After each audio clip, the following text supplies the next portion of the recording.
Hello, this is Sabina at Cross Keys Crafts with a little technique video on how to use the We Are Memory Keepers word punch board. I have got two sets. I've got the capital letters and I've got the small letters. I'm keeping them all in these containers that are just from some rice from my local Chinese restaurant.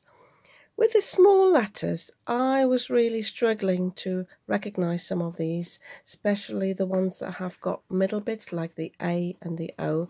So I have written on all of these punches to what letters they are because I find them easier to recognise than.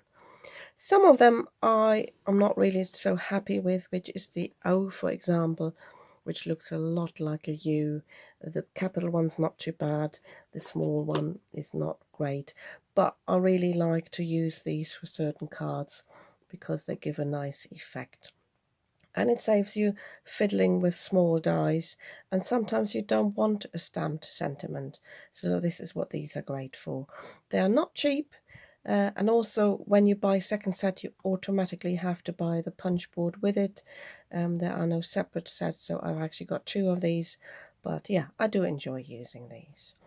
So one straightforward way of using them is just to place the letters in the punch board.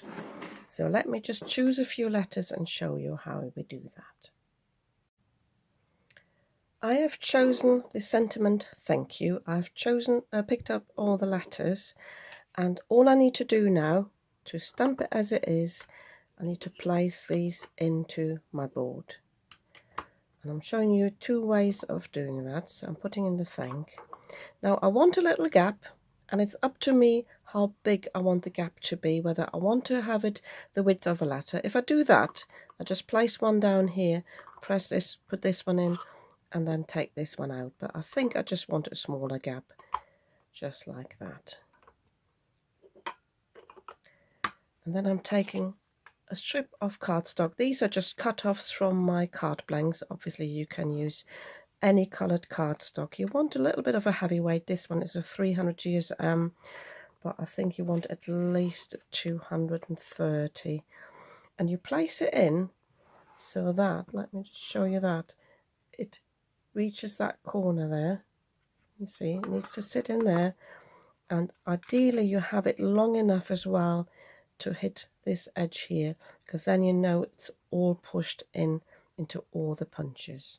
And then all you need to do is press this down. I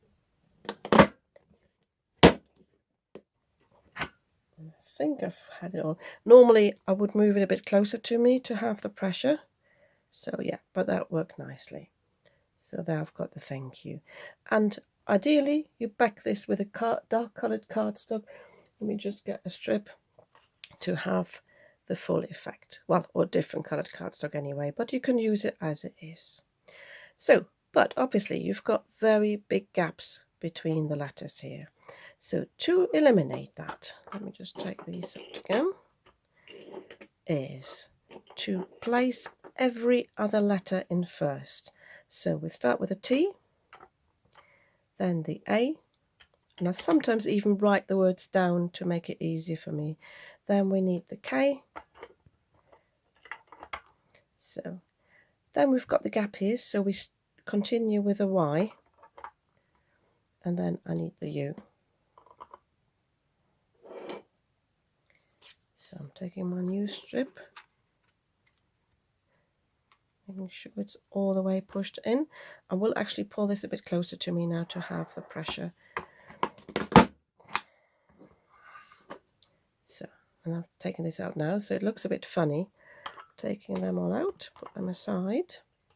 So I have already marked my punch board here at 5. There are very tiny letters here, sorry, numbers here, but I've marked it here, so I know that this little notch here that we've got there needs to sit on that mark.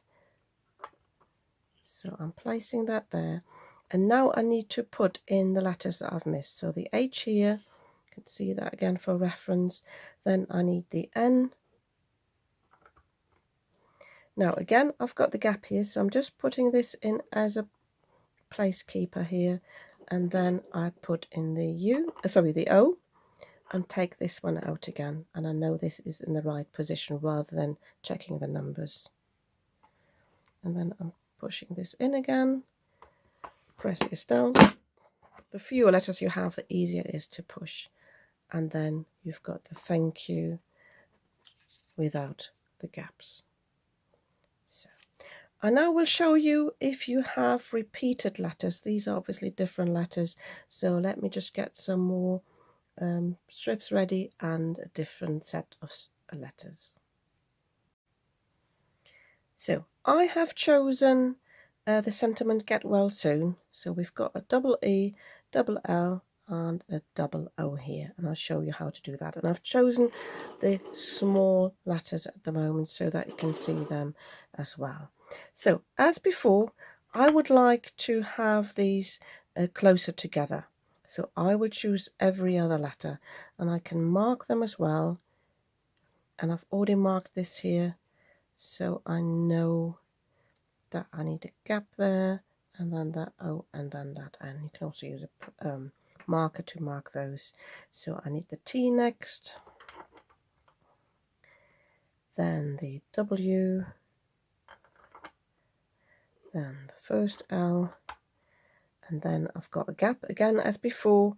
I'm going to put a letter in as a marker for this gap, put the O in, and then take this one out again, and then I need the N. So I've got some scrap cardstock here again. It doesn't matter what width you have. There is a minimum one, but I haven't measured it. But as I said, I like to use my scraps, so I shall just use that one again. So sometimes you find if it hasn't cut through completely, or this one for example is stuck down, just need to press it a little bit and then it pops back up. So it looks awkward at the moment. So I'm taking this out, taking all the letters out. And then I need to put these letters in again. And as before, I'm starting with the E here at the pink marker.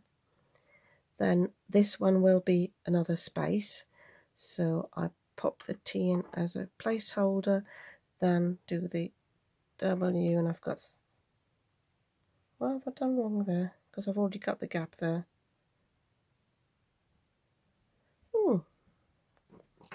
What helps then sometimes is doing this here. Oh yeah, it's not the W I need, it's the E I need. See, I marked this wrong here. Have I? Oh, brain fog. It's not the best thing to do. I'll leave it out now here because we're using the E there, so I can't place it in there.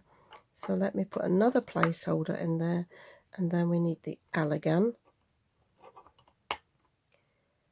And then I need the S. I might have done this wrong. And then the O, we'll see. But now I need to take all the placeholders out. So these, I'm just doing the E, the second L, the S and the O. And by placing this here like this, I can see that they are stamping in the right place, I think anyway.